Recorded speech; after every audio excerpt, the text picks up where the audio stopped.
gente? Tudo bem com vocês? Gente, pessoal do grupo do WhatsApp, me desculpem, tá? Cortar vocês ali conversando, porque vocês sabem que toda vez eu dou uma bloqueada no grupo, né? Quando eu faço live, porque a internet dá interferência, enfim, aquela palhaçada toda que vocês sabem, tá, gente, do grupo. Então, por isso que eu desculpem cortar vocês. Gente, a live de hoje é live de profissional. É a live que vocês amam, né? De profissional. Hoje eu convidei o doutor Robledo Alivieri. Eu vou corrigir o sobrenome dele, que eu não coloquei o Meller, né? Então eu já vou corrigir, tá, doutor? Esperar o doutor entrar, ele é médico cirurgião cabeça e pescoço. Eu convidei ele pra falar do quê? Tumor na parótida, aquele que vocês tanto gostam de saber. Esperar o doutor entrar. Oi, Raquel. Ah, a doutora já entrou, gente.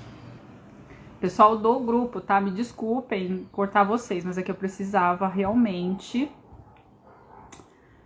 começar a live, tá? Então depois eu desbloqueio. Certo, gente?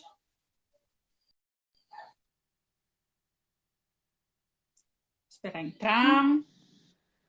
Olá, Oi, tudo bem? Ai, que bom que deu certo. Tava aqui preocupada, falei, ai meu Deus, internet, ajuda, por favor. Que bom que deu certo. 100%. Tudo bem? Tudo tranquilo, Vanessa, e você? Tudo bem, graças a Deus. Doutor, primeiro, obrigada.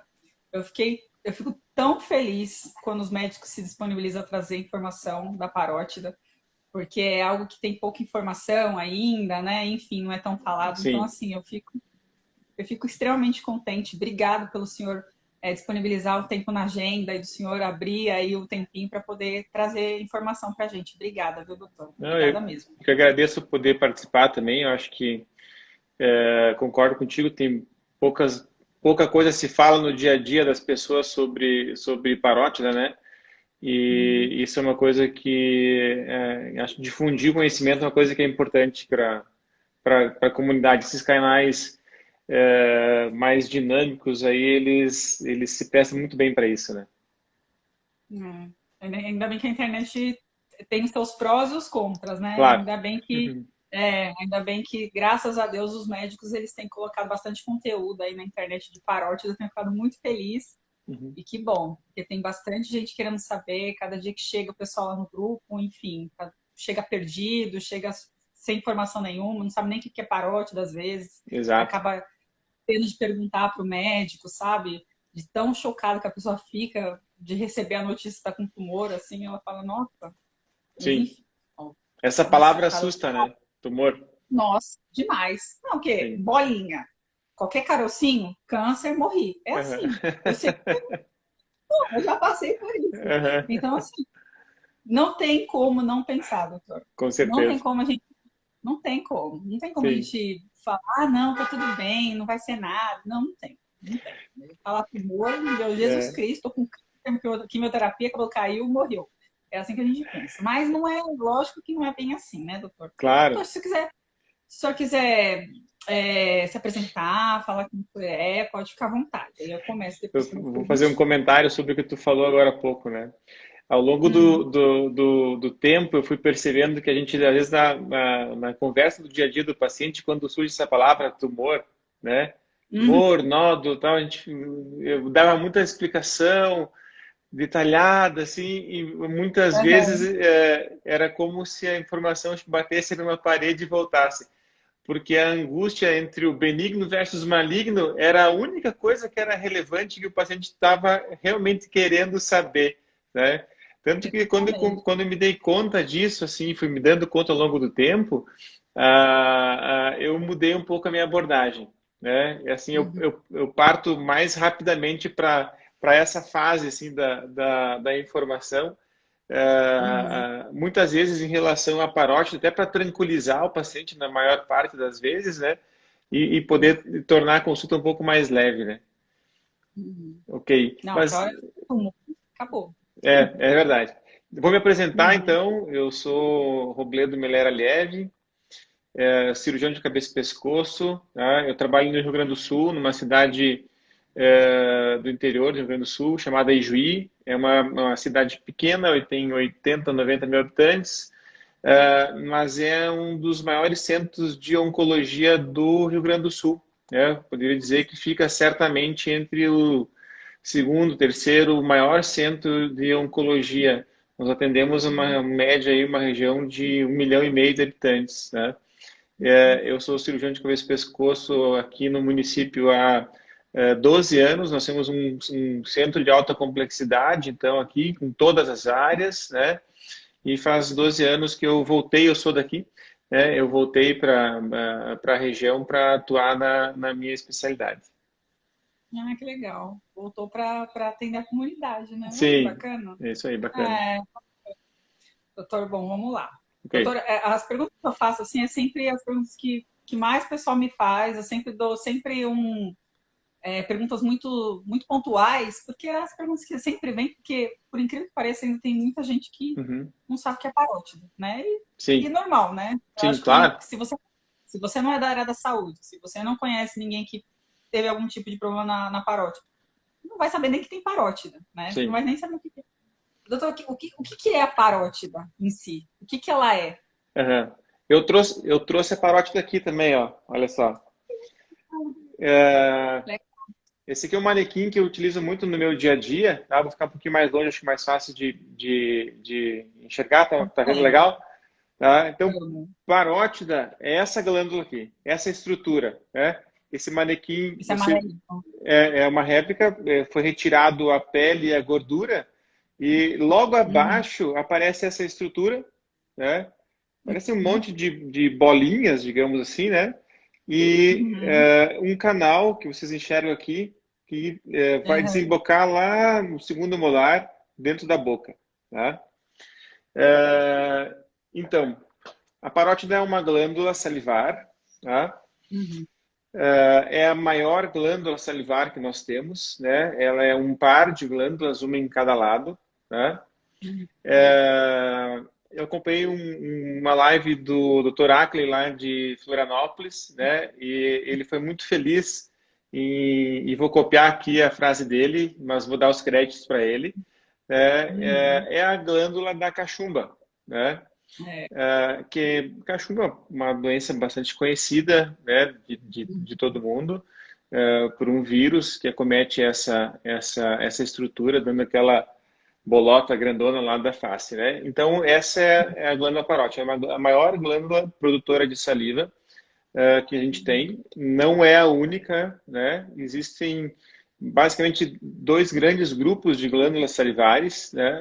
As maiores, que são as parótidas, que estão aqui lateralmente, as submandibulares, logo perto do rebordo da mandíbula, e um pouco mais lá dentro, abaixo da língua, as sublinguais, né?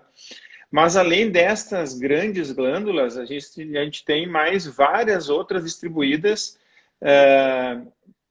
por toda a nossa cavidade oral. Pequenos ninhos de glândulas, né, que também fazem a produção da saliva. Né? Todo esse conjunto de glândulas produz aí números medianos, assim, em torno de 1,5 litros, né, de saliva por dia, por cada 24 horas.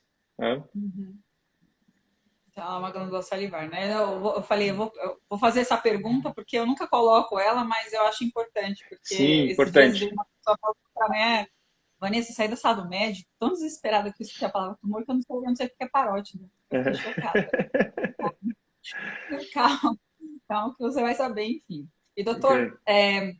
existe algum sintoma, assim, que a gente pode identificar, se por acaso a gente perceber que a gente está com tumor na parte fora o aumentar o tamanho, né? Fora a Sim, bolinha que fica sobressalta. sim. Existe algum sintoma físico que a gente pode sentir aí com um tumor na parótida? Então, os tumores de parótida, né, as neoplasias, né, eles correspondem a apenas 3% das neoplasias da região da cabeça e pescoço. Tá? Acontece, a idade média do acontecimento é em torno dos 45 anos de idade, mas isso é uma idade média, logicamente, que existe antes e depois, né? Não é uma obrigatoriedade essa questão da mediana, mas em torno dos 45 anos é teoricamente o pico, tá? É, 70% dos tumores de glândula salivar vão acontecer na parótida, tá? E 80% desses tumores vão ser benignos. aproximadamente, né? 80%. E desses tumores que acontecem na parótida, dos benignos, 80%, 65% vão ser os chamados adenomas pleomorfos, né? Ou adenomas pleomórficos, né? Uhum. E realmente, sim, o principal sintoma é o aumento de volume. Esse é o sintoma número 2, número 3. Ele é o mais frequente, disparado, né? Nos tumores benignos, que são a imensa maioria na parótida, esse é o único sinal. O aumento de volume na região da parótida, na lateral da face, né? No entorno Uhum. da orelha, um pouquinho mais para frente, um pouquinho mais para baixo, tá? O aumento de volume. Alguns pacientes, em se tratando de tumores benignos, depois eu vou tocar um pouco na questão dos malignos, né? Alguns Uhum. pacientes, eu escuto com uma certa frequência isso, descrevem algum tipo de desconforto, né? Esse desconforto, ele, assim, cada pessoa dá um nome diferente para ele, né? Alguns usam desconforto, alguns usam uma pressão, outras Uhum. descrevem como dor, né? Uhum. Bem frequentemente a gente vê assim a descrição de eu tenho desconforto quando eu deito sobre a região. Isso habitualmente é quando tem nódulos um pouquinho mais volumosos que você deitar acaba levando uma pressão nos tecidos vizinhos, sabe? Mas não chega a Uhum. ser uma dor clara, intensa, que precise de medicação, sabe? Uhum. Das doenças benignas, tá? Agora, se a gente for para um outro lado, né? Para o lado já dos tumores malignos, bem, e aí, Uhum. retomando, quando a gente fala em tumor, né? Tumoração, ou, um termo mais técnico, neoplasia, né? O que quer Uhum. dizer isso? São crescimentos novos, né? Então, tumor, genericamente falando, ele é um crescimento anormal do nosso corpo e ele, a grosso modo, ele vai ter dois grandes grupos, né? O grupo dos tumores benignos e o grupo dos tumores malignos, tá? Importante falar isso porque muitas vezes o paciente escuta essa palavra, como você falou, né? Tumor, e Uhum. já vem aquela cadeia de pensamento que você citou agora há pouco: tumor, Uhum. câncer, Morri. morri, né? Agroterapia. Né? E, Pelo e, amor de Deus. e não é bem assim, né?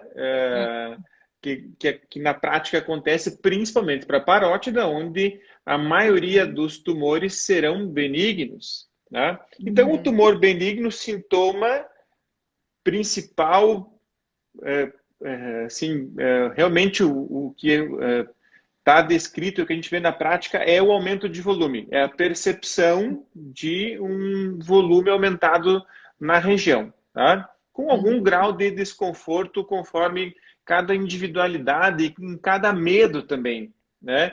Às vezes o nosso medo de ter uma doença mais grave faz com que a gente acabe fazendo contratura muscular na região Uhum. posterior da nuca, no pescoço, e a gente vai ter dor por outras causas, dor no ouvido, né? Mas não é diretamente Uhum. causada pelo problema. Nos tumores malignos, aí a gente também o aumento de volume continua sendo o número um, em termos Uhum. de sinal-sintoma, tá? Mas existem outras possibilidades que acabam aparecendo conforme o tamanho da doença, conforme o grau de agressividade. Quando a gente fala em tumor maligno, não é uma coisa só. Nessa glândula existem tipos diferentes de células, e essas células têm capacidade de gerar doenças diferentes. Além de, dentro de um tipo de doença, você poder ter apresentações de menor ou maior agressividade. Tá? Então, quais são os sinais de Uhum. alerta assim, para tumores malignos? Dor, dor. Não desconforto, aquele negocinho que dá de vez em quando. Não, uma dor intensa na região, uma dor que precisa de medicação quase diária, né? Uhum.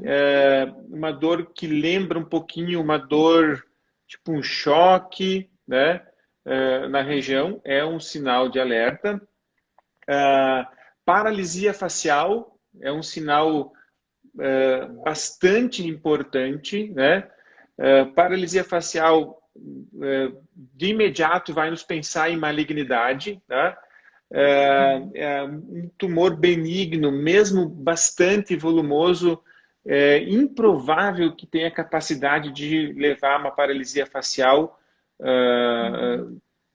por si só. Ele aumenta o volume, o tecido se adapta, se acomoda, o nervo muda de posição e não acaba levando a lesão, nas lesões benignas. Mas o maligno tem capacidade de infiltrar, entrar dentro desse nervo e fazer com que ele não trabalhe mais. E isso vai aparecer como algum grau de paralisia na metade da face onde tem a lesão, tá? Não precisa ser necessariamente paralisia de toda a metade da face, pode ser algum segmento, pode ser em cima, pode ser embaixo, conforme a localização da lesão do paciente, tá? Outra coisa que nos faz pensar muito também em tumores malignos é a presença de, além do nódulo na parótida, simultaneamente no mesmo lado, nódulos no pescoço, tá? As chamadas ínguas, popularmente falando, ou tecnicamente falando, os linfonodos, tá? Os tumores malignos têm capacidade de sair do sítio primário, da parótida, e através da corrente linfática se estabelecer, largar sementinha, filhotinhos, né? A gente escuta muito isso, que vão se estabelecer nas ínguas logo abaixo e crescem outras bolotinhas. Tá? Também é um sinal muito indicativo de malignidade. Tá? E uma outra coisa que a gente vê, inclusive no último caso que eu operei essa semana ainda, tá? Ulceração, infiltração da pele. Tá? Isso normalmente são casos um pouquinho mais avançados ou mais agressivos, onde a lesão cresce para fora em direção à pele, acaba infiltrando essa pele, a pele fica aderida à própria lesão, perde a sua mobilidade, muitas vezes fica avermelhada, e em situações onde a pessoa acaba deixando isso, ou demorando para buscar auxílio ou não conseguindo tão cedo, pode até ulcerar, abrir e fazer uma ferida, né? Isso já situações mais complicadas. Uhum. Eu sempre falo nesse negócio assim, então, por quê, doutor? Eu vou me colocar nesse também. Porque assim, quando eu tive o tumor na parótida, o meu foi lá dentro do tumor, né? E assim, há 11 anos atrás, não tinha nada, né? Nada. Sim. Então eu não sabia. Mas eu sentia dor no ouvido, mas eu achava que era coisa da minha cabeça, não era. Enfim, e todo mundo. E hoje eu recebi uma pergunta assim, Vanessa, eu tenho muita dor local, de ouvido. Isso significa que eu tô com câncer? Aí eu falei, assiste a live, doutor, que eu vou fazer hoje 5 horas. Então, assim, é que muita gente, doutor, porque assim, cada organismo é um organismo. Sim. E muita gente vem falando pra mim, ai, Vanessa, tá doendo. Ai, porque dói quando, sei lá, eu vou mastigar. Ai, porque essa noite eu senti pontada no ouvido. Então, assim, algumas pessoas, incluindo eu, no caso, eu tinha umas dores chatas, mas como eu não sabia o que é, então eu nem Sim. ligava. Para mim já estava mais que acostumada com isso.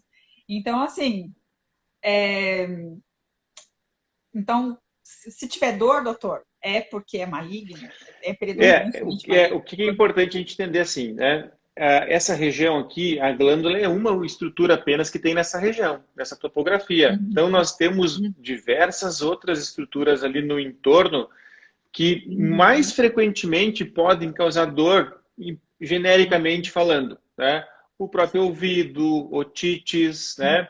Uma coisa que a gente vê muito atualmente, assim, eu vejo isso bastante no meu consultório, disfunção na ATM. A gente tem uma articulação da mandíbula, né, nessa topografia, bem próximo à parótida, encostada nela, mais profundamente. Tá? Existe uma coisa chamada bruxismo, bastante conhecida pelas pessoas, é aquela à noite ranger os dentes, né? Essa é a maneira como as pessoas se referem a isso, não é só isso, logicamente. Uhum. Então, as disfunções da articulação temporomandibular, da ATM, e do ouvido, né, Sim. elas têm muita capacidade de gerar dores na região, né? E só a Uhum. dor isoladamente, tá? Uhum. Sem ter um crescimento anormal, a probabilidade de que uma dor isolada na região seja causada por um tumor na parótida é muito, muito pequena, né?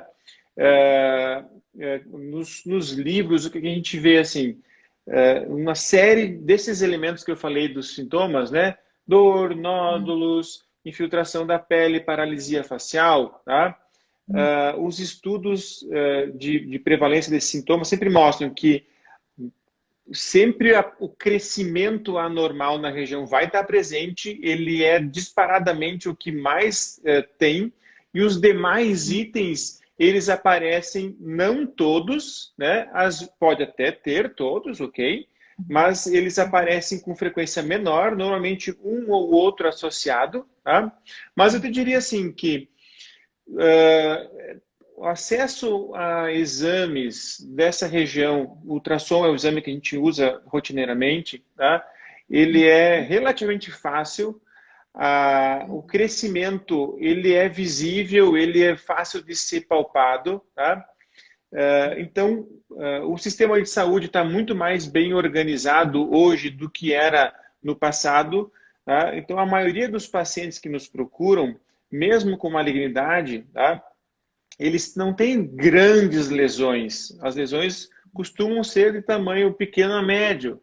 Claro, cada região tem a sua característica individual. Tá? Mas eu não deixaria esse peso, digamos assim, de dizer que eu tenho uma dor nessa região, então eu tenho um câncer de parótida. Não, não, definitivamente não. 3% dos tumores de cabeça e pescoço apenas acontecem na parótida. 80% desses 3% são benignos. Então, a gente está falando de um grupo bem pequenininho de malignidade. Tá? Então, não fiquem apavorados se tiver uma dor na região. Tá? Pode ser uma otite, pode ser um banho de piscina que você não secou direito e ficou um pouquinho inflamado externamente. Pode ser a tua articulação mandibular, que você pode estar com alguma oclusão dentária um pouquinho não adequada, pode estar estressado e muito contraído da sua musculatura, e isso gera um desconforto bastante intenso, tá? Então, assim, isoladamente a dor não é uma coisa que vai nos fazer pensar num primeiro momento sem ter o crescimento anormal na região em tumor maligno de parótida. Sim. E, doutor, uma vez que você tem o tumor na parótida, fez lá o exame, né, ultrassom, deu tumor na parótida. Vou fazer essa pergunta porque muita gente também faz. Eu não coloquei ali, não, mas eu vou fazer. Existe algum outro tratamento na parótida sem ser a cirurgia? Então, em se tratando de tumores de parótida, tá? Hum.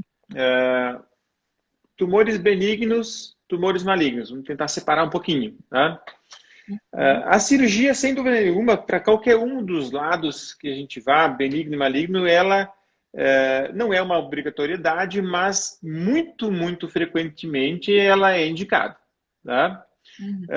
O adenoma pleomorfo, que é o que você teve, né, é um tumor benigno, mas ele tem como sua característica a possibilidade de malignização. Né? Isso não é uma coisa que acontece com uma frequência tão elevada, mas ela também não é desprezível. Né? 5% dos tumores, quem sabe, ao longo de muitos anos, quem sabe décadas, até 15, 20 anos, dos adenomas pleomórficos, que são os mais frequentes, vão se malignizar. Tá? Então, como é que eu vou deixar uma estrutura desse tipo que, além de causar toda a questão no seu crescimento de desconforto, de mudança na estética, tá? A mulher é um grupo bastante afetado por essa patologia, né? O tratamento não cirúrgico para essa patologia especificamente, ele não é efetivo, ele não resolve, nós não dispomos, pelo menos até o momento, de nenhum tipo de medicação, de nenhum tipo de aplicação externa que vai fazer isso se resolver, tá? Existem algumas outras patologias que pode acontecer na parótida que não são tumores efetivamente, né? Por exemplo, cistos, tá? A parótida é uma glândula que lida com essa questão da produção de um líquido que é a saliva, tá? E eventualmente pode acontecer o surgimento de cistos, né? Que são grandes bolsões de saliva, tá? Muitas vezes confundidos com tumores, tá? Os cistos, eles não necessariamente precisam ser tratados cirurgicamente, tá? Eventualmente, cistos não tão volumosos, não tão bem estabelecidos, a gente pode fazer drenagem, né? Que é colocar uma agulhinha, aspirar aquele líquido, né? Esperando que aquele saquinho colabe, cole, né? E não volte a crescer. Então, é uma maneira de não precisar abordagem cirúrgica. Nos tumores malignos, tá? Invariavelmente o tratamento é cirúrgico, né? Quando possível, logicamente, que existem situações onde a gente pega casos que passaram do ponto de fazer cirurgia por algum tipo de invasão maior de estruturas que contraindiquem, né? Existem também, dentro da parótida, existem os linfonodos. É uma das glândulas, tá? Que tem no seu interior linfonodos, tá?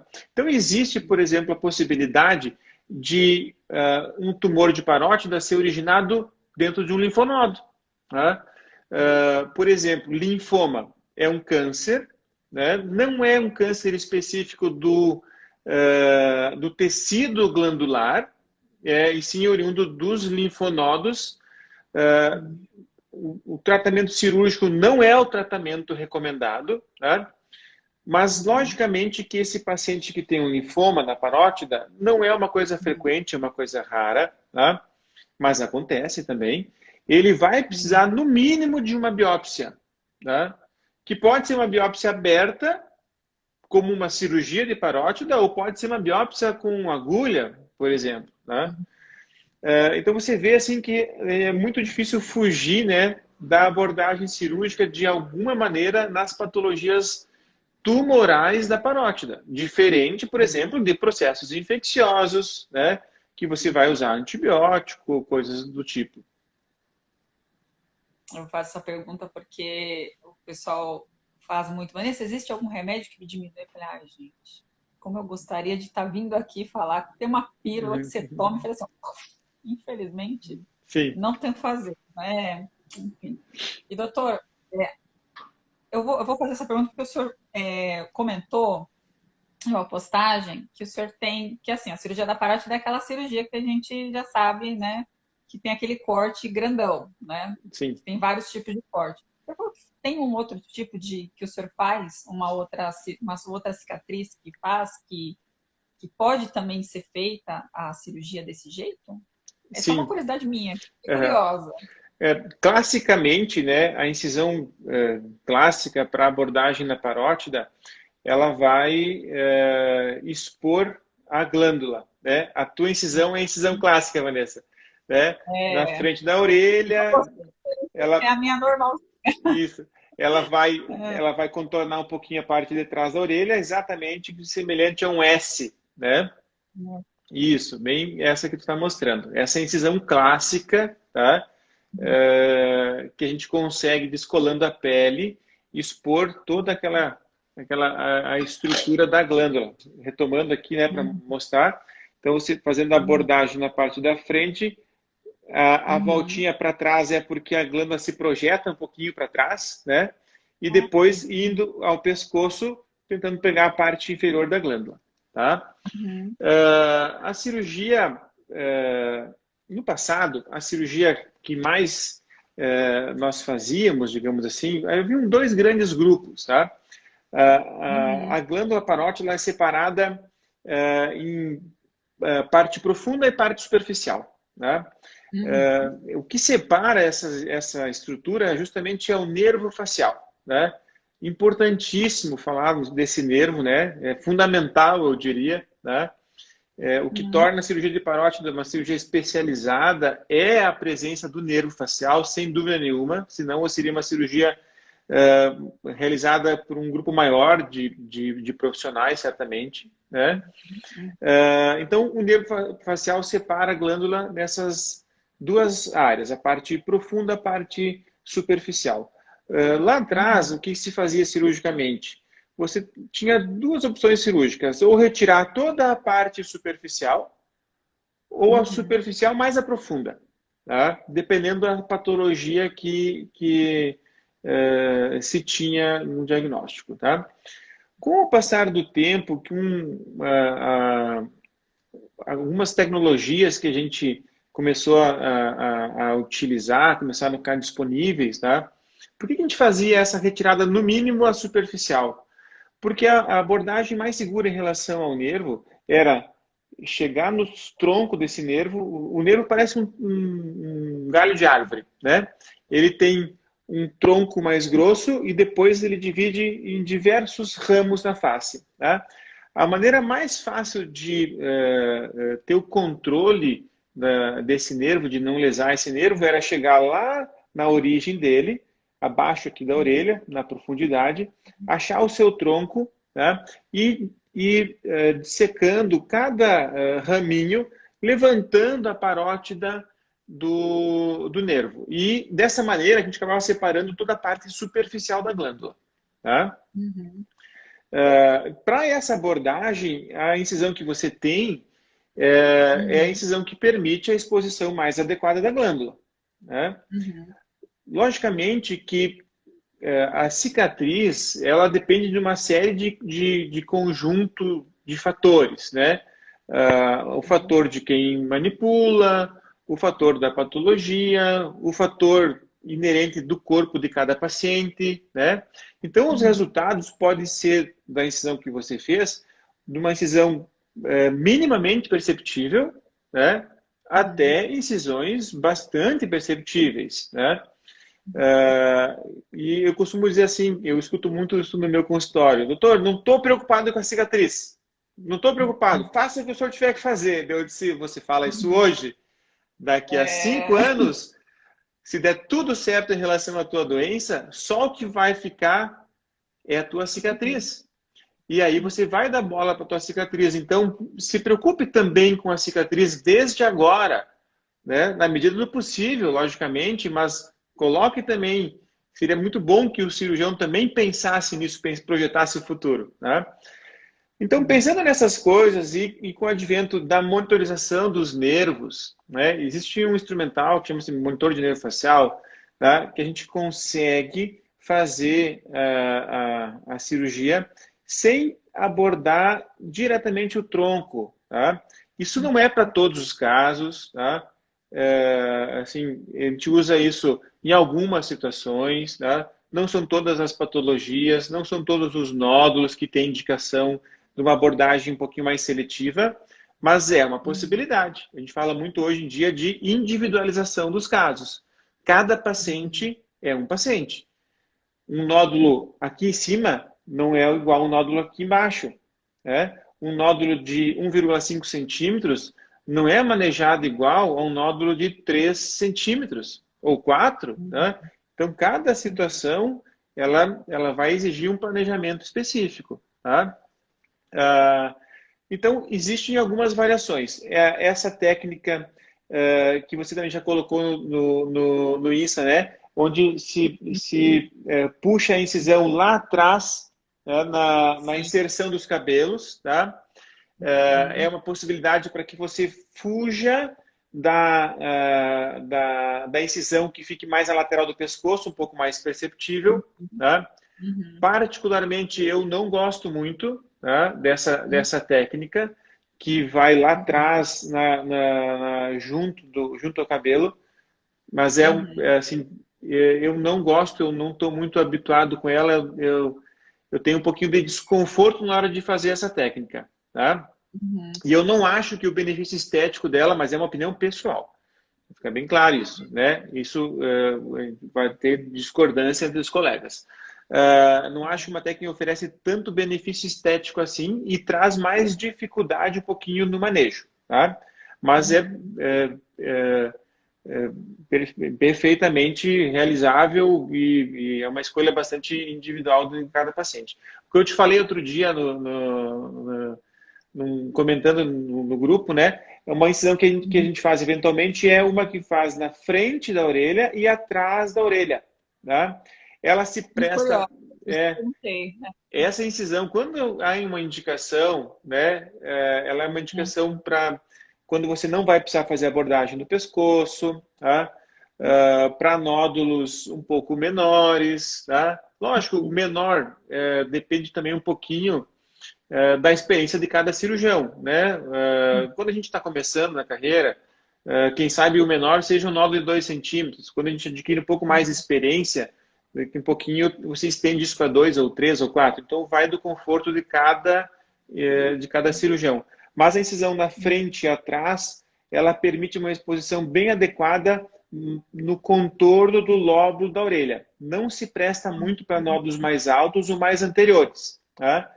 O resultado estético é muito interessante, tá? Realmente bastante interessante. Mas não é para todos os casos, tá? Então, tem variações. Eu já tive situações onde eu fiz apenas a abordagem inferior, né, sem o componente alto, para nódulos que nascem da borda inferior da glândula em direção ao pescoço. Né? Mais uma vez, vou pegar nosso manequim aqui. Você imagina um nódulo que cresça exatamente dessa posição para baixo, né? E que eu tenha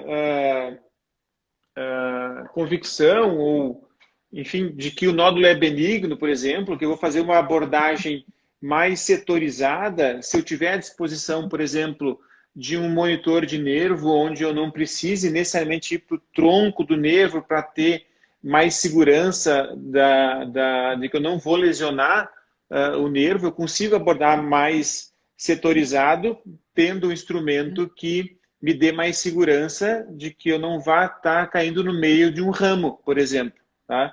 Então, já fiz incisões só baixas, só na frente da orelha, sem fazer nenhum tipo de contorno, de acordo com cada tipo de situação, tá? Mas essa que tu tens é a mais clássica, sem dúvida nenhuma, tá? Assim, é o que mais se faz, assim como via de regra, tu consegue fazer tudo com ela. Inclusive abordar os linfonodos mais altos do pescoço, a gente consegue também. Não todos, logicamente, mas os mais altos, quando há algum tipo de suspeita de malignidade, é possível.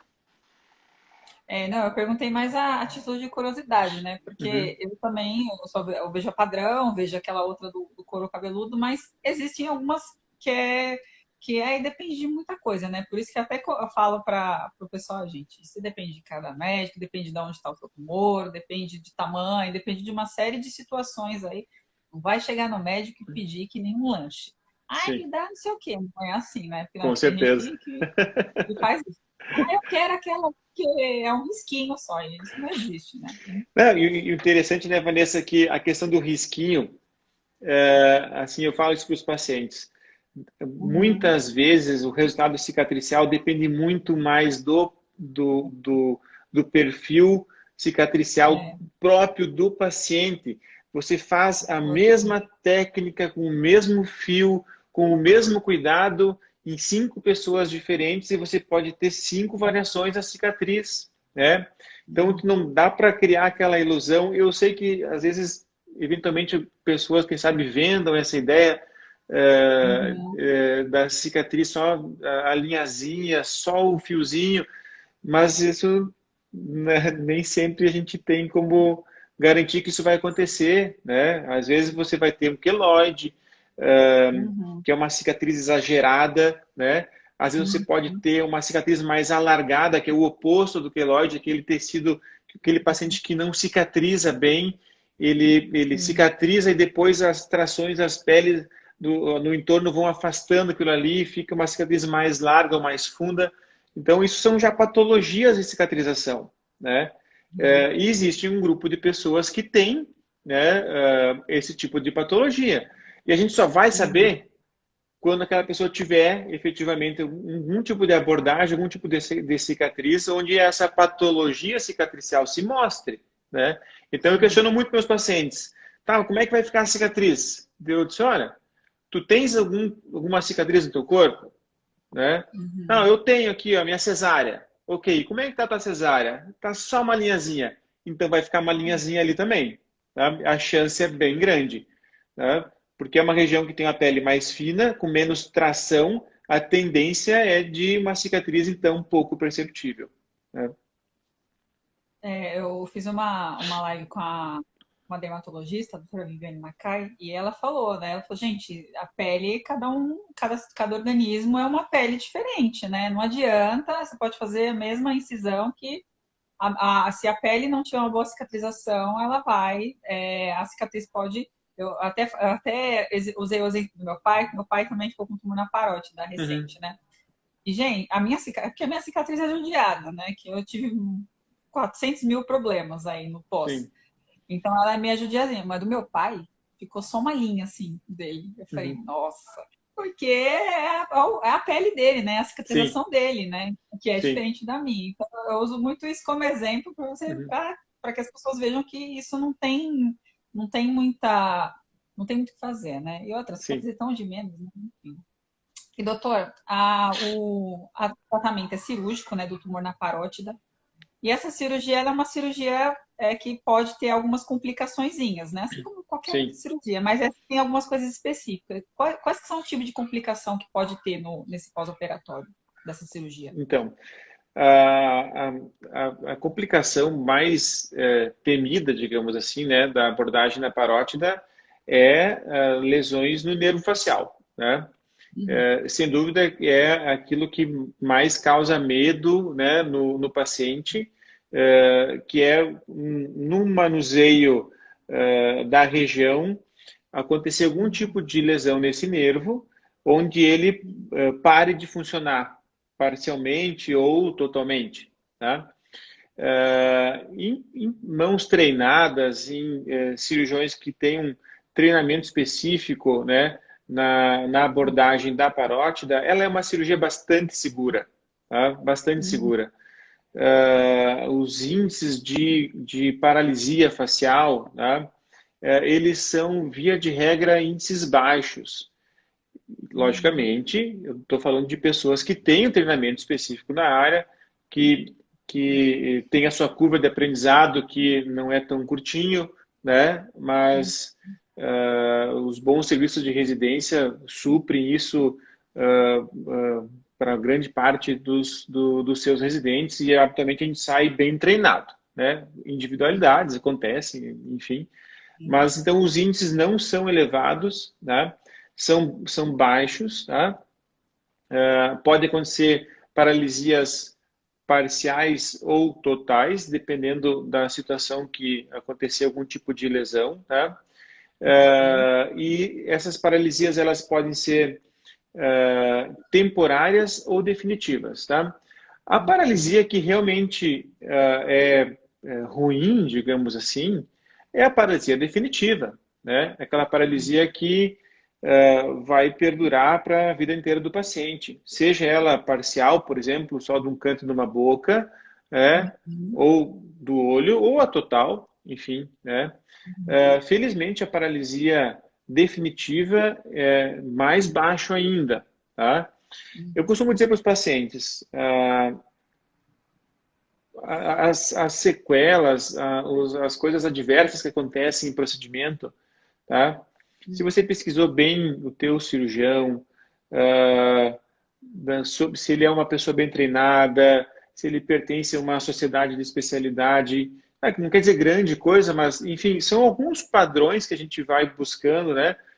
A melhor coisa é a boca, é saber alguém que já tratou, né, com ele, se é comprometido, enfim, tá? As Uhum. complicações nesse tipo de situação, habitualmente, elas estão relacionadas à doença, né?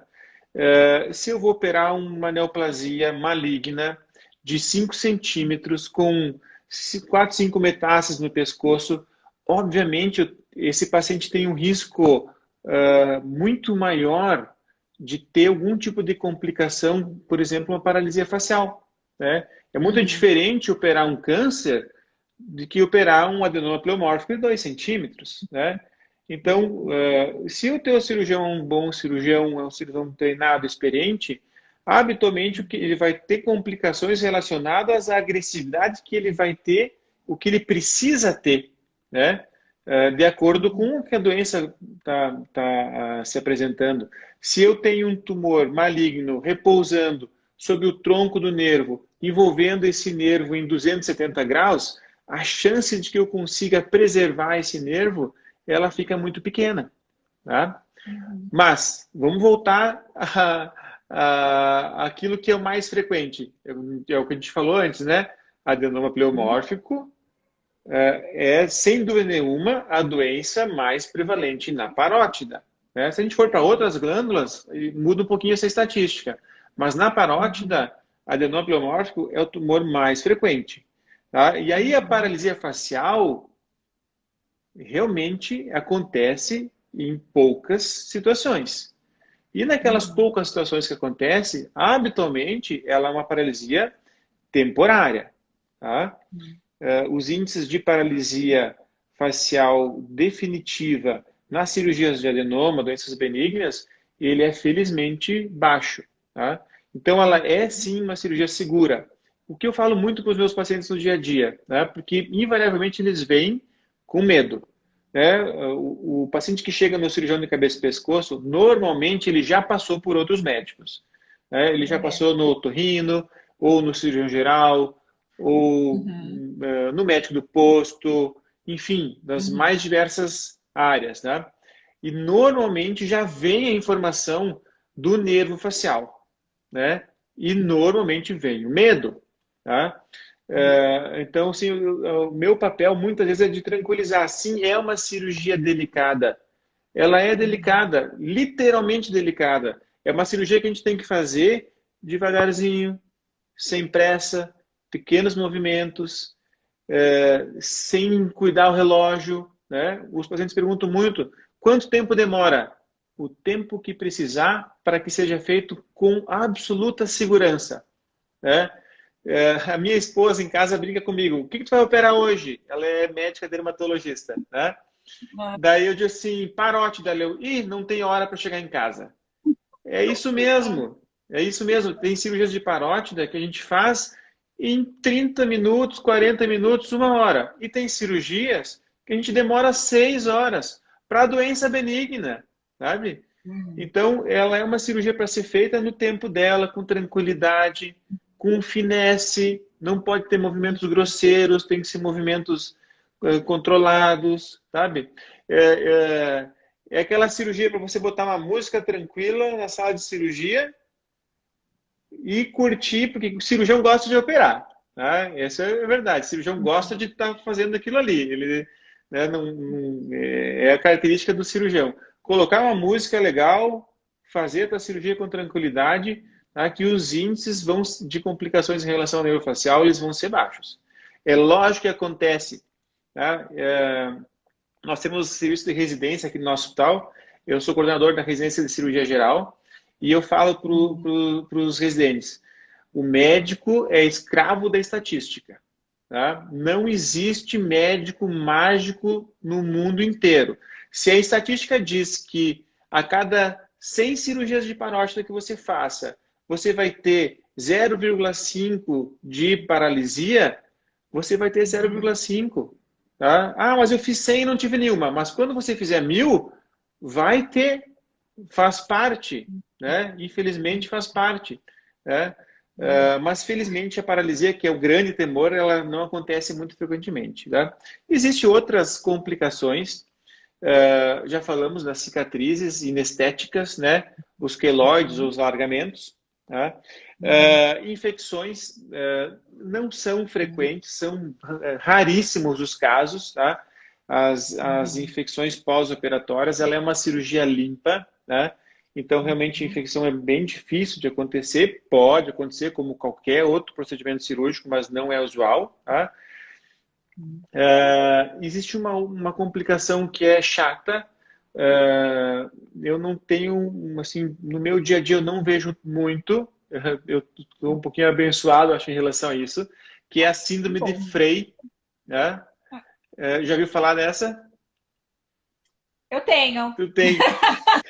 É muito difícil saber o que eu não passei, né, cara? Porque a meu pós Jesus Cristo, entendeu? É, Então, assim, graças a Deus, a única coisa que eu não tive foi a paralisia facial. Graças a Deus. aham. Mas eu tive fístula salivar, eu tive infecção com coisa. Nossa, foi assim, foi 11 anos atrás. Mas eu Caramba. sempre falo, não se assemelha ao meu pós-operatório. Isso foi no meu organismo, foi aquele momento, enfim, não se assemelha, porque normalmente não é para acontecer Exato, nada. exato, Foi exato. atípico. Foi atípico. Eu sempre trago, eu sempre trago isso para a realidade, porque não é para comparar, porque foi extremamente atípico, entendeu? Aham. Então eu tive tudo. Depois de 8 meses apareceu a maravilhosa síndrome de Frey. Aí foi fichinha, né? Que eu já tinha passado por um monte de coisa. Ah, tá bom. Ah, tá bom, deixa ela É, aí. essa síndrome ela é desagradável, né? Claro, ela, É, para quem não sabe, a síndrome de Frey é um suor na hora da é, alimentação na região, na pele, ali na região que a gente faz a cirurgia, né? Ela pode ser um suor sutil e às vezes nem tão sutil assim, né? pode ser meu, escorrer. É. Pode ser igual meu, Ô, escorrer. Vanessa, tu é azarada, hein? Ai, doutor, não fala isso não, por quê? Mas eu não sei o que aconteceu também comigo. Eu também não sei. É que eu passei por tanta coisa no pau da Cocô. Quando ela veio, eu falei, tá bom, deixa ela aí, nem ligo pra ela. Ela vai lá, ela escorre, ela não sei o quê. A doutora que fez uma live comigo de síndrome de Frey, a doutora Mariane Nakai, ela falou assim, Vanessa, você não quer aplicar botox? Eu falei, eu? Ah, não. Vou mexer aqui não, tá tudo bem comigo, deixa pra lá, eu já acostumei com ela, tá tudo certo, deixa ela aí. Um dia, se eu tiver desconforto com ela, porque eu entendo que tem pessoas que, Sim, nossa senhora, aí você procura, né, um tratamento sim. aí alternativo. Mas eu mesmo, tá É, tudo bem, dá doutor. para usar Botox, dá para usar esses desodorantes antitranspirantes, né? São paliativos, né?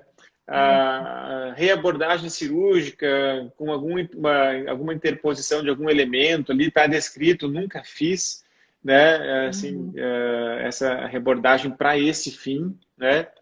É o que eu te uhum, falei, assim, na minha experiência pessoal, eu acho que eu tenho um pouquinho de uhum. sorte, tá? Ok.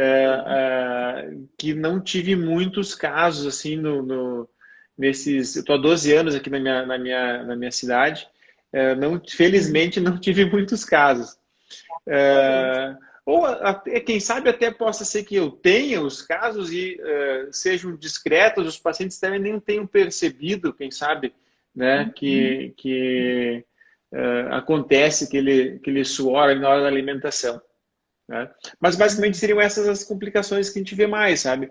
A paralisia, infecções, cicatrizes inestéticas, não são muito frequentes, nenhuma delas, né? Costuma ser uma cirurgia oposta a essa que aconteceu contigo. Normalmente é uma cirurgia muito tranquila, que o paciente Uhum. vai de alta no dia seguinte, tá? Uhum. Ao procedimento para casa, tá? Há uma complicação que eu não comentei, que assim, acontece com uma certa frequência, é o seroma. Tá? Seroma é quando essa pele é descolada e ela tem que colar de novo. Enquanto ela não cola, se que ficar um espaço, né, entre a região profunda e a pele, o nosso corpo vai Uhum. largar um líquido ali. E quando esse líquido é produzido numa quantidade um pouquinho maior, essa pele se afasta, né, e fica essa coleção de líquido que pode levar a desconforto local. Tem alguns pacientes que experimentam uma pressão intensa e descrevem até uma certa dor forte Uhum. se inchar demais esse líquido. Tá? Isso acontece para parótida assim com uma certa frequência. Tá? Às vezes não é só seroma, às vezes é uma fístula salivar. Tá? Uhum. Ah, imagina que são diversos canais que a gente vai mexer ali, eventualmente algum canalículo fica aberto, pode sair um pouquinho de saliva naquela região e é o motivo da formação desse líquido, que normalmente o manejo é conservador, uma punção com agulha simples feita no consultório, com aspiração desse líquido. Às vezes você precisa fazer isso mais de uma vez, tá? Ao longo de algum tempo e, habitualmente, resolve sem grandes complicações. A tal da fístula salivar, né? Que, na verdade, assim, tem alguns médicos que falam que é uma mistura dos dois, né? A saliva com seroma, enfim. Sim, sim, sim. É possível. É possível, sim. Porque quando você tem a fístula e começa a alagar a saliva ali, e descola a pele, vai vir líquido junto, né? O teu corpo vai liberar um líquidozinho junto ali, proteína, água, tudo meio acumulado, né? E você vai ter as duas coisas ao mesmo tempo. Tem alguns pacientes que a gente tem fístula salivar que é bem claro, né? Ele vai comer e aumenta o volume no momento que ele está se alimentando, né? Então você vê mais claramente que não é o seroma, e sim é a fístula. Normalmente a gente drena com uma agulha, né? Não costuma doer nada fazer isso, porque no descolamento da pele, nas primeiras semanas e meses, a região que faz o descolamento de pele, ela fica com um pouco de perda da sensibilidade, então você botar uma agulhinha ali não dói nada, tá? Você faz no consultório, bem tranquilo, e o manejo é compressão local, né? Para fazer com que aquele tecido colhe na parótida, né? E acabe selando, digamos assim, aquele espaço mais rapidamente.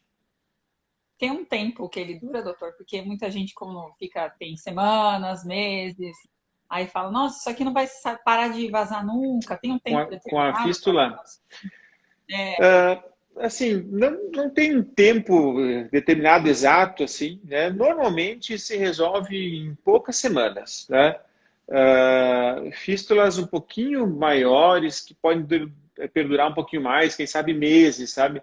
Mas isso não é corriqueiro, né? Não é corriqueiro. Vai depender um pouquinho da abordagem também que você faz, se ela é uma abordagem maior na glândula ou menor, né? Logicamente que se você for fazer uma parótida volumosa e você for fazer toda a parotidectomia superficial, né, retirando toda a parte superficial, você está mais sujeito a alguma coisa do tipo, né? Mas normalmente se resolve em questões de semanas, mês e pouquinho, né? Às vezes não chega a um mês de evolução uma fístula salivar. Também depende um pouquinho do débito, né? Se você vai ter um fluxo de saliva muito grande, pode demorar um pouco mais, né? Se o fluxo de saliva é um pouquinho menor, costuma cicatrizar mais rápido, tá? Uma alternativa na fístula salivar é usar medicações que tenham como efeito adverso diminuição da produção de saliva, né? Amitriptilina, por exemplo, é uma coisa que pode ser utilizada, tá?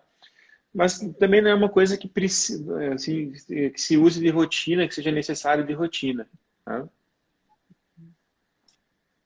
Não vou contar minha história com seroma, porque senão vai ser uma azarada de novo. Então, não vou falar. Acho que o pessoal já sabe, já está acostumado com a minha história. Então, sabe, que eles estão assim, nossa, a Vanessa teve não sei quantos meses. Mas, gente, é o que eu sempre falo, meu pós-operatório foi muito atípico. Eu dei muito, sei lá, azar, não sei.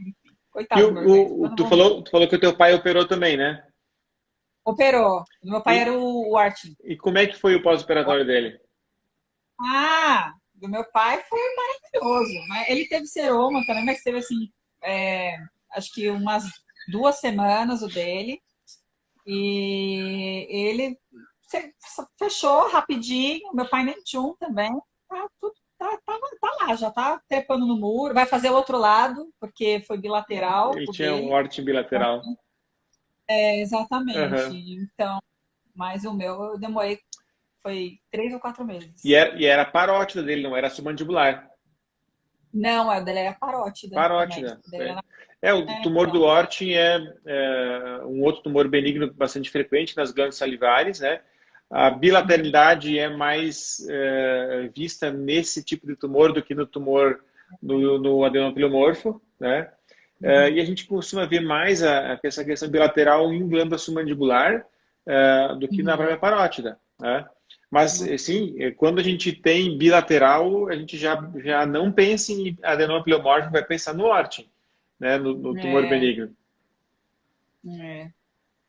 E doutor, essa cirurgia, depois, assim, eu sei que cada caso é um caso, cada pós-operatório é um pós-operatório, mas, assim, o que mais o pessoal pergunta é quanto tempo que pode voltar, assim, às atividades normais. Eu sempre falo, gente, isso aí depende de cada caso, cada pós-operatório, né? Se o pós foi legal, Sim. não foi, enfim, Sim. cada organismo, né? Sim. Mas quanto tempo, mais ou menos, que a pessoa pode retomar a rotina dela normalmente? O que eu costumo separar um pouco em relação à questão de rotina, né? Uma questão é a rotina doméstica, né? Rotina de trabalho e rotina de atividade física, né? Ela é uma cirurgia superficial, ela é uma cirurgia que não traz grandes limitações físicas do paciente, ele não perde a autonomia dele, né? Ele vai conseguir se movimentar normalmente, movimentar a sua cabeça, movimentar os seus braços, suas pernas, seu tronco, né?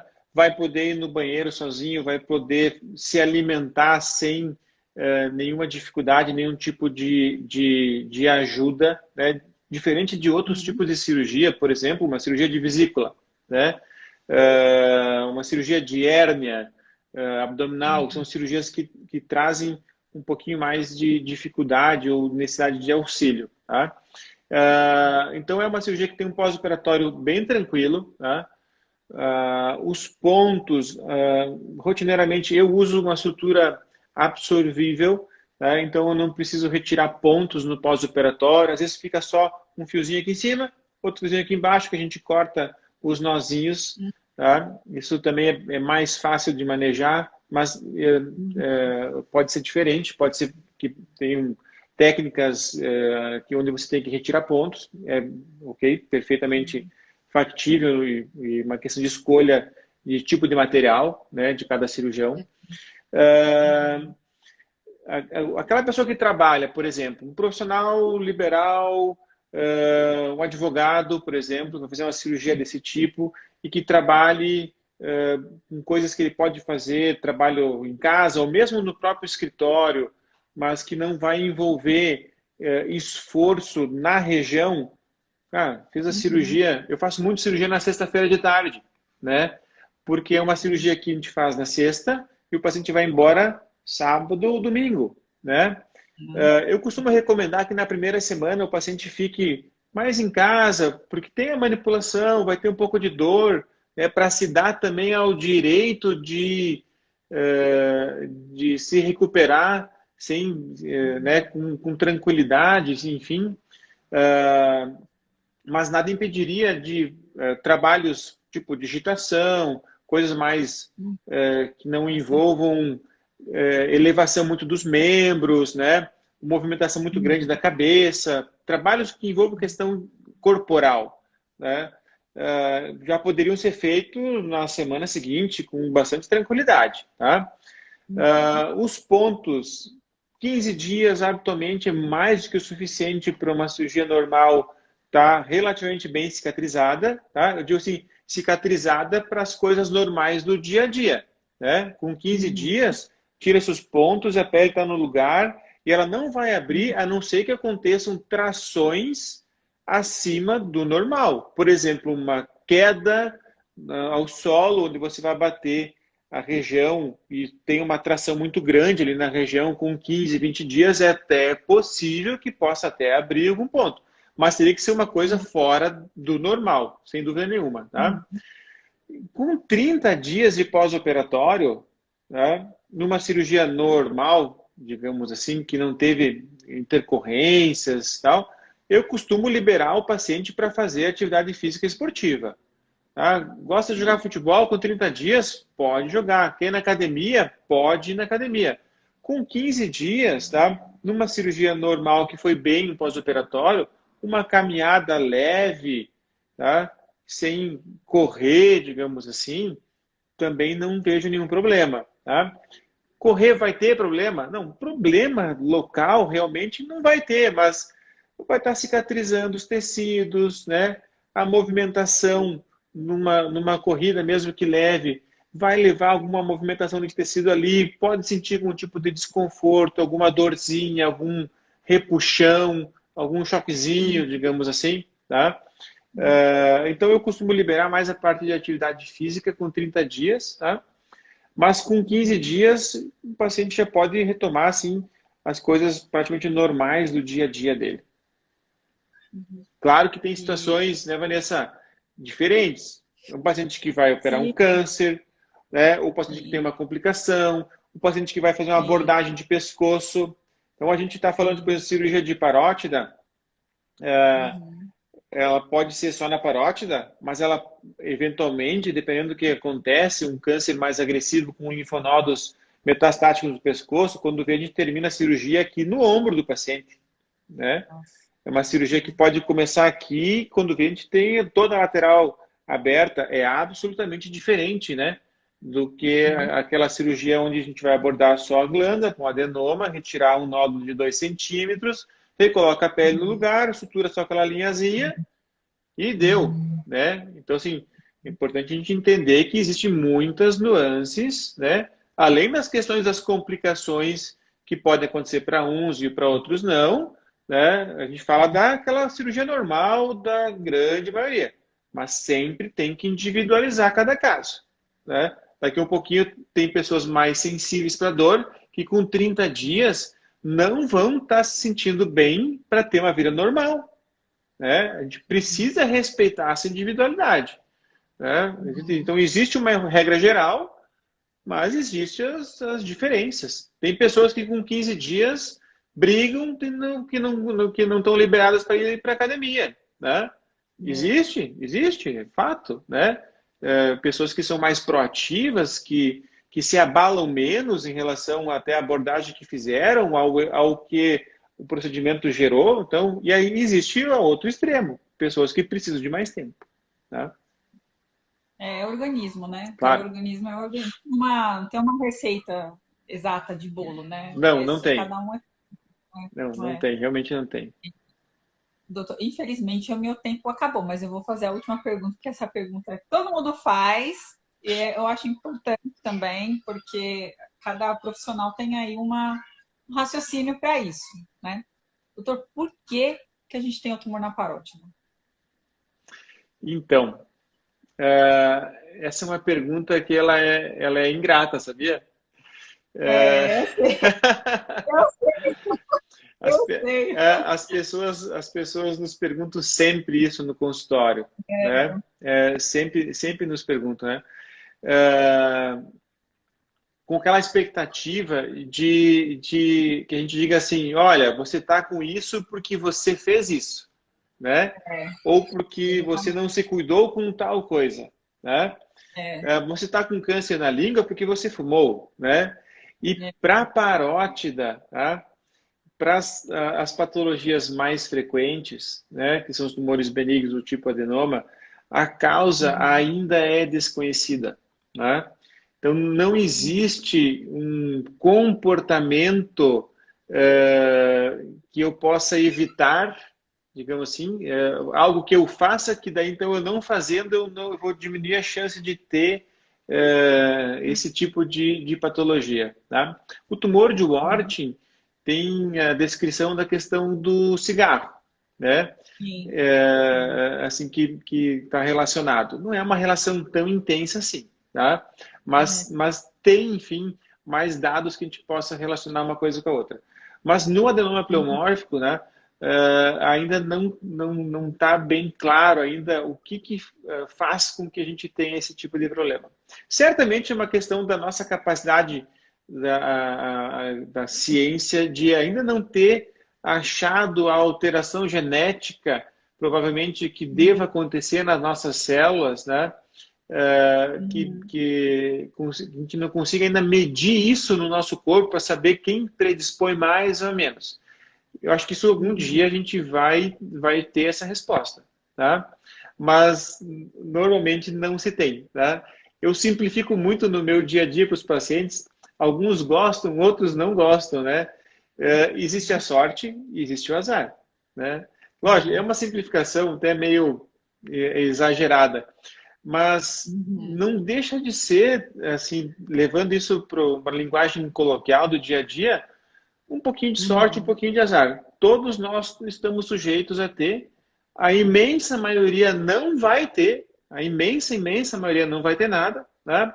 Mas aqueles que têm não costumam ter feito nada para ter. Foi realmente aleatório. Essa é a regra geral que se tem. Existe alguma outra situação, né, Vanessa, por exemplo, sim, mas aí são situações que não são muito reprodutíveis, tá? Alguém que fez radioterapia, né, na região, lá atrás do passado, teve um longo tempo da sua radioterapia que acabou irradiando a sua glândula, por exemplo, uma radioterapia por um câncer da língua, que acabou pegando um pouquinho da parótida, ou um câncer de nasofaringe atrás do olho, atrás da face, que acabou irradiando a região da parótida. A radioterapia no longo prazo pode, é claro que pode gerar alterações genéticas das células e predispor o tumor na glândula parótida. Só que isso não é uma coisa que a gente vê muito no dia a dia, né? São poucos os pacientes que acabam nos procurando que tiveram no seu passado esse tipo de situação. A imensa maioria são pessoas que não fizeram tratamento nenhum, que tem o seu nódulo que apareceu isoladamente, né? E que a gente não consegue identificar um fator causal. Eu sempre faço essa pergunta porque cada profissional aí tem a sua peculiaridade, né? E o que é mais que o pessoal me pergunta por conta da recidiva, né? Que infelizmente o tumor na parótida pode voltar, né? E normalmente quem faz essa pergunta normalmente tem recidiva. Nossa, mas por que de novo? Nossa, então, essa é uma coisa bem importante que você falou. A recidiva é um pouquinho diferente. Tá? O adenoma pleomórfico tem uma característica. Ele é um tumor benigno, tá? E tem algumas características diferentes dos tumores benignos em gerais, né? Ele é um dos tumores benignos que pode malignizar, não são todos que têm essa característica, tá? E ele precisa ser retirado com uma certa margem de segurança, tá? Porque se você deixar células desse tumor na glândula, ele tem grandes chances de retornar. Não vai retornar num prazo curto de tempo. Isso costuma acontecer ao longo de alguns anos, tá? Então, isso é uma coisa que a gente vê. Eu vi mais isso quando cheguei aqui na região. Tinha alguns cirurgiões de cabeça e pescoço que me antecederam aqui, mas não firmaram raízes na região, acabaram não ficando muito tempo, não deu tempo de criar uma cultura da especialidade.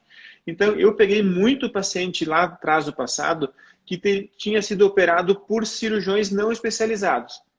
Cirurgiões que fizeram abordagens inadequadas, às vezes cortes no meio da face, achando que se tratavam cistos, porque em pessoas mais magras e em nódulos mais superficiais na glândula, eles parecem cistos de pele. Facilmente, não é tão difícil para quem não está acostumado, né, se enganar, né, em uma situação desse tipo.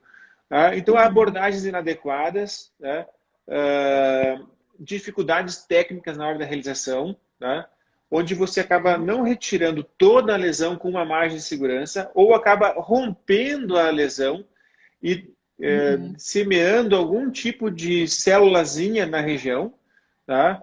Aí a chance de acontecer uma recidiva, uma volta da lesão, sim, daí você tem o fator que é a tua lesão primária, onde provavelmente ficou alguma coisa.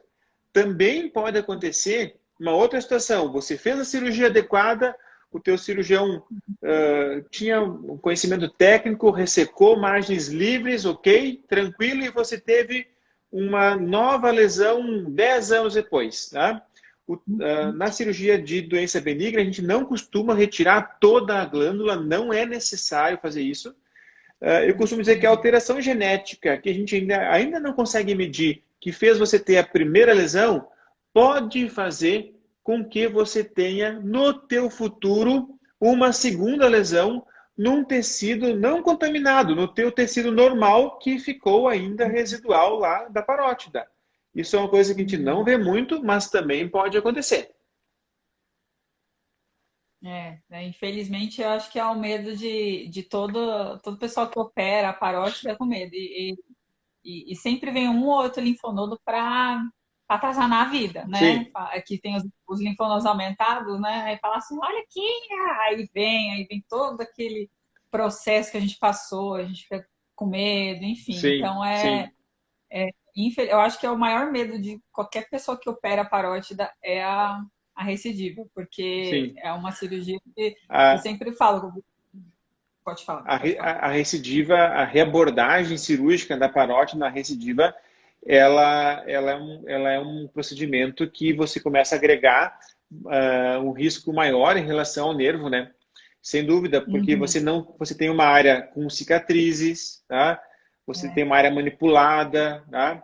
Mas eu diria assim, hoje, né?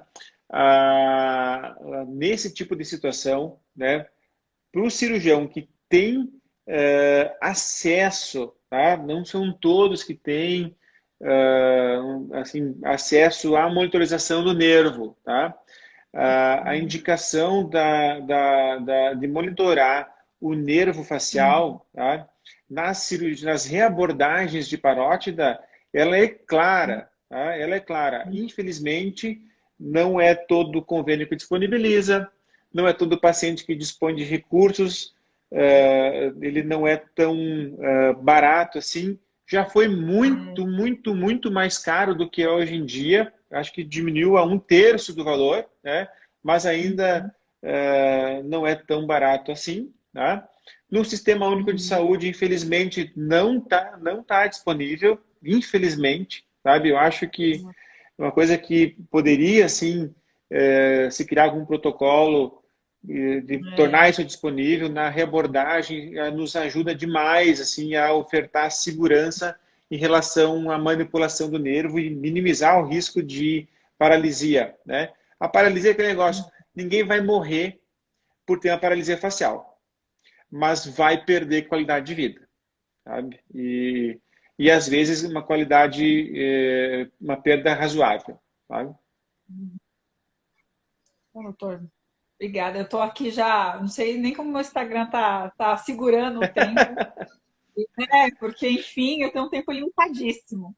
Bom, eu Tranquilo. queria muito agradecer mais uma vez, doutor. Obrigada pela disponibilidade do senhor. Obrigada por estar aqui respondendo todas essas perguntas da parótida. Eu fico muito feliz quando qualquer profissional, assim, médico, cirurgião, cabeça e pescoço, queira falar do tema, porque existem muitas pessoas, né? Não é recorrente como o da tireoide, porque Uhum, uhum. obviamente da tireoide é uma incidência muito maior, Sim, mas existe muita gente com tumor na parótida que está precisando de informação, está precisando de direcionamento, está precisando de saber o que, que é aquilo. Enfim, eu fico extremamente feliz quando vem o médico, levanta a bandeirinha da parótida, nem se for numa postagem só. Eu fico muito feliz legal. porque a falta, eu sempre falo que a falta de informação me fez, infelizmente, algumas coisas. Se eu tivesse tido informação na época de algumas coisas, talvez, não sei, mas talvez algumas coisas eu teria passado com uma facilidade muito maior. Eu acredito que o meu pós seria muito mais tranquilo, né? Sim, Logicamente não foi culpa de ninguém, não foi culpa nem minha, né? Enfim, foi sim, organismo total, mas a falta de informação me fez ficar muito perdida, eu não sabia o que era aquilo, né? sim. Então, eu fico muito feliz quando alguém, algum profissional da saúde, né, disponibiliza o tempo dele para fazer uma postagem que for da parótida, então fala, não, Vanessa, vamos fazer a live. Então, assim, doutor, obrigada por disponibilizar o tempo, obrigada. O meu canal aqui está sempre aberto, se o senhor quiser falar qualquer tipo de coisa, quiser fazer postagem, pode ficar tranquilo, eu vou responder, retweetar, fazer tudo aqui, porque eu acho que as pessoas precisam, sim, e eu estou adorando todos os profissionais da área da saúde, eu acho que essa situação que a gente está vivendo nesse planeta, eles estão vindo mais para esse mundo digital aqui. E é Sim, tão importante, vocês não sabem o quanto que é importante vocês virem aqui no digital, porque a internet é maravilhosa, mas tem informação ruim e tem informação que é maravilhosa. É só saber aí direcionar, né? E é tão importante quando a gente vê os médicos tendo essa facilidade, né? Essa informação fácil pra gente, com informação, a gente fica muito mais tranquilo, né? Muito mais direcionado corretamente do que fazer. Porque a gente vê um monte de bobagem na internet e agora com os profissionais vindo, fazendo live, fazendo um Instagram profissional, né? Isso pra gente não tem a dúvida que é maravilhoso, viu, doutor? Então, obrigada. Ah, eu Obrigada agradeço. Agradeço a disponibilidade também de estar aqui. Assim, eu acho que tem esse papel, sim, de informar, de trazer informação de qualidade, sabe? É, no passado, a gente via, assim, muitas pessoas que chegavam no nosso consultório que acabavam não tendo recebido um tratamento legal, justamente por essa dificuldade de buscar informação, né, Vanessa? De buscar informação de profissional, buscar informação do que eu tenho, o que eu não tenho, quem que eu devo procurar, sabe? Então, assim, eu acho que hoje em dia, assim, o acesso à informação está muito melhor, está muito fácil, sabe? É só uma questão de ter disponibilidade. Às vezes, se a gente não tem, um filho tem, um amigo tem, sabe? Como buscar essas informações. Então, a gente tem sim que fomentar isso nesses canais que dão esse acesso, sabe? Eu acho super legal isso. Concordo contigo que a pandemia, quem sabe, até tenha acelerado um pouco essa situação. Então, são coisas boas que vieram para ficar e já estão estabelecidas e elas vão continuar, tá? Agradeço também a oportunidade de estar aqui falando sobre isso. São temas que a gente gosta de falar, são o nosso dia a dia, é trabalho, mas não deixa de ser prazer, sabe? Falar sobre isso. O cirurgião, invariavelmente, é um ser apaixonado por que ele faz. Eu conheço poucos cirurgiões que não gostam de estar operando, sabe? É uma característica da especialidade mesmo. Tá? Te agradeço, muito obrigado, foi super legal. Obrigada, viu, doutor? Obrigada de verdade. Ok. Obrigada por disponibilizar o... Valeu. Bom, gente, vamos dar doutor. Obrigada para todo mundo que assistiu. Vai ficar disponível lá no canal do YouTube, vai ficar disponível aqui no Instagram do GTV. E obrigada, gente. Boa noite. Boa noite. Tchau, doutor. Tchau, valeu. Tchau, tchau.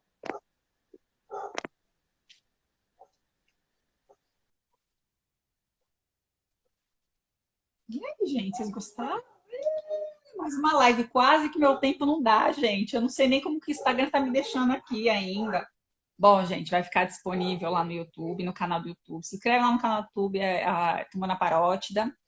Vai ficar aqui no IGTV da Parótida, tá? E vai ficar também lá no meu IGTV em forma de destaques, lá no meu Instagram, Vanessa Vince. Eu espero que seja mais uma live aí que vocês vão poder absorver algumas informações. Eu tenho certeza que eu fiz algumas perguntas diferentes do que eu mandei para ele, tá? Justamente porque eu sei que vocês têm muitas dúvidas ainda, né? E é isso, gente. Comenta, compartilha, faz toda aquela coisada que eu falo para vocês fazer, que isso é importante, porque assim, você já passou, se você que já passou pelo problema, já passou, pega essa informação, então, joga para frente, porque tem muita gente ainda que infelizmente vai ter tumor na parótida e não vai ter informação para isso. Então faz isso, tá bom, gente? Tchau pra vocês.